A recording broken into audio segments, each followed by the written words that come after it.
Hey everyone, it's Anthony, and today we're going to learn how to play the D chord on the ukulele. So yeah, I ain't got much to say, like I said in all the other videos, so let's go ahead and dive right in, real quick. So I'm going to show you guys actually 4 ways on how to play the D chord. So unlike 3 like I've done before, I'm going to show you guys how to play 4 ways to play the D chord. Number 1 is the way I always play it, probably 80% of the time, unless I'm trying to do a riff off of it. And that is playing the D right here, where you're barring just the G, C, and A, right? I'm sorry, the G, C, and E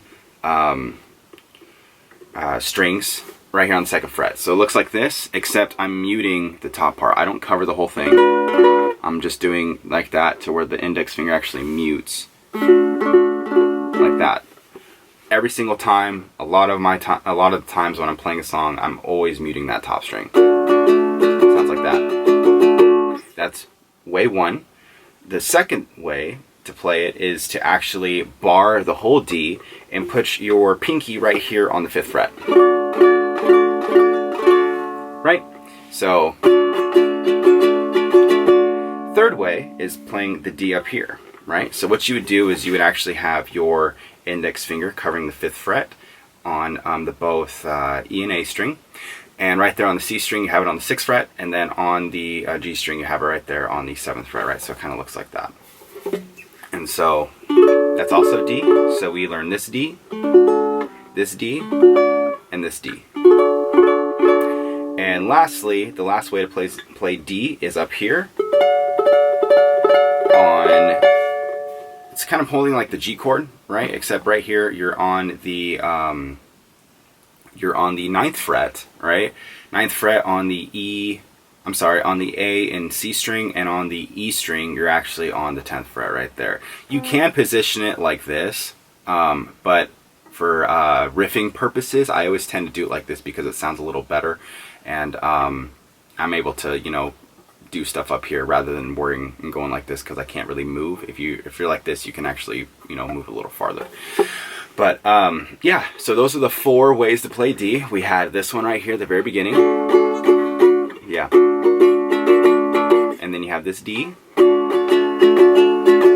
then you have this D up here. My ukulele's out of tune. And then this one right here. Right, way up there.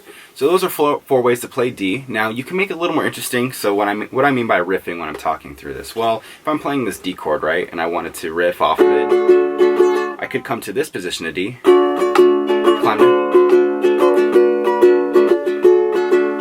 and go to that position where I'm actually leaving it open, or I can mute it, right? Or I can kind of come up here and then do like a from like G and then D, right up here. If I wanted to get a position that was up here that sounds a little more full, rather than I can do